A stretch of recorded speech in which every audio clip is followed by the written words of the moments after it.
ಎಲ್ಲರಿಗೂ ನಮಸ್ಕಾರ. ಕವಿತಾ ಕಿರಣ ಲೋಕಕ್ಕೆ ನಿಮ್ಮೆಲ್ಲರಿಗೂ ಮತ್ತೊಮ್ಮೆ ಸ್ವಾಗತ. ಅಧಿಕ ಮಾಸದಲ್ಲಿ ಬಂದಿರುವಂಥ ಹುಣ್ಣಿಮೆಯನ್ನು ನಾವು ಅಧಿಕ ಹುಣ್ಣಿಮೆ ಅಂತ ಕರಿತೀವಿ.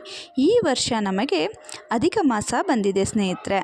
ಜ್ಯೇಷ್ಠ ಮಾಸದಲ್ಲಿ ಬಂದಿರುವಂಥ ಈ ಅಧಿಕ ಮಾಸವನ್ನು ನಾವು ಜ್ಯೇಷ್ಠ ಅಧಿಕ ಮಾಸ ಅಂತ ಕರಿತೀವಿ. ಈ ಒಂದು ಅಧಿಕ ಜ್ಯೇಷ್ಠ ಮಾಸದಲ್ಲಿ ಬರುವಂಥ ಹುಣ್ಣಿಮೆಗೆ ಹೆಚ್ಚಿನ ಶಕ್ತಿ ಇದೆ, ಹಾಗೆಯೇ ತುಂಬಾ ವಿಶೇಷ ಅಂತಲೇ ಹೇಳ್ಬೋದು. ಪ್ರತಿ ತಿಂಗಳು ಕೂಡ ನಮಗೆ ಹುಣ್ಣಿಮೆ ಬರುತ್ತೆ. ಆದರೆ ಇದರಲ್ಲೇನೋ ವಿಶೇಷ ಅಂದರೆ ನೋಡೋದಾದರೆ ಈ ಒಂದು ಅಧಿಕ ಮಾಸದಲ್ಲಿ ಬಂದಿರುವಂಥ ಹುಣ್ಣಿಮೆಗೆ ತುಂಬಾ ಶಕ್ತಿ ಇರುತ್ತೆ. ನಾವು ಮಾಡಿದಂಥ ಪೂಜೆ ಪುನಸ್ಕಾರ ವ್ರತಗಳಿಗೆ ಅತ್ಯಂತ ಶೀಘ್ರವಾಗಿ ಫಲ ಸಿಗುತ್ತೆ. ಹಾಗೆಯೇ ನಮ್ಮೆಲ್ಲ ಕಷ್ಟಗಳು ಕೂಡ ಆದಷ್ಟು ಬೇಗನೆ ನಿವಾರಣೆ ಆಗುತ್ತೆ ಅಂತ ಹೇಳ್ತಾರೆ ಸ್ನೇಹಿತರೆ.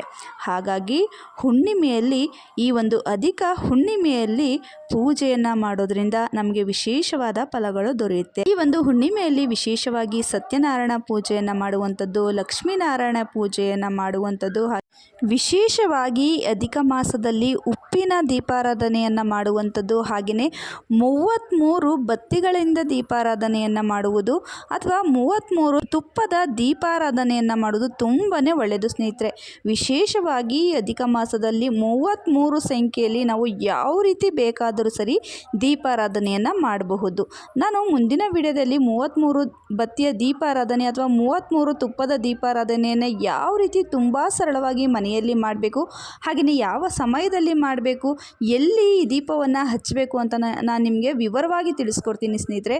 ವಿಶೇಷವಾಗಿ ಅಧಿಕ ಮಾಸದಲ್ಲಿ ಒಂದೇ ಒಂದು ದಿನವಾದರೂ ಸರಿ ಈ ಒಂದು ದೀಪಾರಾಧನೆಯನ್ನು ಮಾಡಿದ್ರೆ ಅತ್ಯಧಿಕ ಫಲ ಸಿಗುತ್ತೆ. ಹಾಗೆಯೇ ಲಕ್ಷ್ಮಿಯ ವಿಷ್ಣುವಿನ ಅನುಗ್ರಹವು ಕೂಡ ಈ ಒಂದು ದೀಪಾರಾಧನೆಯಿಂದ ಸಿಗುತ್ತೆ ಸ್ನೇಹಿತರೆ. ಇಷ್ಟೊಂದು ವಿಶೇಷತೆ ಮತ್ತು ಶಕ್ತಿಶಾಲಿಯಾದಂಥ ಈ ಅಧಿಕ ಪೌರ್ಣಮಿ ಅಥವಾ ಅಧಿಕ ಹುಣ್ಣಿಮೆಯ ತಿಥಿ ಯಾವಾಗ ಪ್ರಾರಂಭವಾಗಿ ಯಾವಾಗ ಮುಕ್ತಾಯ ಆಗುತ್ತೆ ಅಂತ ಮೊದಲು ತಿಳ್ಕೊಳ್ಳೋಣ ಸ್ನೇಹಿತರೆ.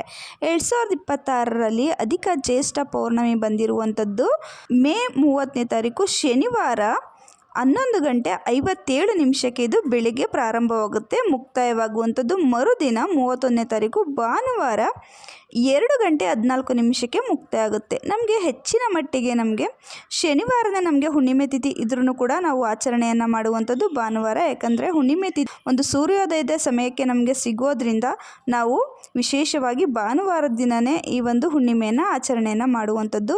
ವಿಶೇಷವಾಗಿ ಹುಣ್ಣಿಮೆ ಪೂಜೆಯನ್ನು ಬ್ರಾಹ್ಮಿ ಮುಹೂರ್ತದಲ್ಲಿ ಮಾಡುವಂಥದ್ದು, ಹಾಗೆಯೇ 33 ಸಂಖ್ಯೆಯಲ್ಲಿ ದೀಪವನ್ನು ಹಚ್ಚುವಂಥದ್ದು, 33 ಸಂಖ್ಯೆಯ ತುಪ್ಪದ ದೀಪವನ್ನು ಆರಾಧನೆಯನ್ನು ಮಾಡುವುದು, ತುಳಸಿ ದೀಪಾರಾಧನೆ, ಉಸ್ತಿಲ ಪೂಜೆ, ಹಾಗೆಯೇ ಲಕ್ಷ್ಮೀ ನಾರಾಯಣರ ಪೂಜೆ, ಮನೆ ದೇವರ ಕುಲದೇವರ ಪೂಜೆಯನ್ನು ಮಾಡೋದು ತುಂಬಾ ಶ್ರೇಷ್ಠ ಸ್ನೇಹಿತರೆ.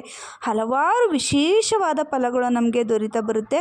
ಎಲ್ಲ ಹುಣ್ಣಿಮೆಗಳಿಗಿಂತ ಈ ಹುಣ್ಣಿಮೆ ತುಂಬಾ ವಿಶೇಷ. 3 ವರ್ಷಗಳಿಗೆ ಒಮ್ಮೆ ಬಂದಿರುವಂಥ ಈ ಅಧಿಕ ಹುಣ್ಣಿಮೆಯ ದಿನ ನಾವು ಹುಣ್ಣಿಮೆಯನ್ನು ಆಚರಣೆಯನ್ನು ಮಾಡುವುದು, ಲಕ್ಷ್ಮೀ ಪೂಜೆಯನ್ನು ಮಾಡುವುದು ನಮ್ಮೆಷ್ಟೋ ಕಷ್ಟಗಳನ್ನು ಕಳೆಯುವಂಥ ಒಂದು ಪೂಜೆ ಅಂತಲೇ ಹೇಳ್ಬೋದು ಸ್ನೇಹಿತರೆ. ಹಾಗಾಗಿ ಪ್ರತಿಯೊಬ್ಬರು ಕೂಡ ಮಿಸ್ ಮಾಡ್ದಲೇ ಈ ಒಂದು ಪೂಜೆಯನ್ನು ಮಾಡಿ.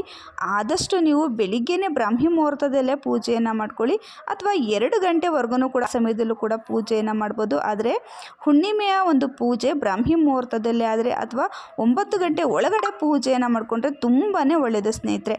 ಆದಷ್ಟು ಹುಣ್ಣಿಮೆ ಪೂಜೆಯನ್ನು ಬೆಳಿಗ್ಗೆನೇ ಮುಗಿಸ್ಬಿಡ್ಬೇಕು ಅಥವಾ ಸಾಯಂಕಾಲ ಗೋಧೂಳಿ ಸಮಯದಲ್ಲಿ ಮಾಡಬೇಕು. ನಮಗೆ ಗೋಧೂಳಿ ಸಮಯಕ್ಕೆ ಭಾನುವಾರ ದಿನ ಹುಣ್ಣಿಮೆ ತಿಥಿ ಮುಕ್ತಾಯನೇ ಆಗೋಗಿರುತ್ತೆ. ಹಾಗಾಗಿ ಆದಷ್ಟು ಬೆಳಿಗ್ಗೆನೇ ಬ್ರಾಹ್ಮಿ ಮುಹೂರ್ತದಲ್ಲೇ ಲಕ್ಷ್ಮೀ ಪೂಜೆಯನ್ನು ಮಾಡಿ, ತುಪ್ಪದ ದೀಪಾರಾಧನೆಯನ್ನು ಮಾಡಿ, ಮನೆಯಲ್ಲಿ ತುಳಸಿ ಕಟ್ಟೆ ಮುಂದೆ ಪೂಜೆಯನ್ನು ಮಾಡಿ ಸ್ನೇಹಿತರೆ, ತುಂಬಾ ಒಳ್ಳೆಯದಾಗುತ್ತೆ.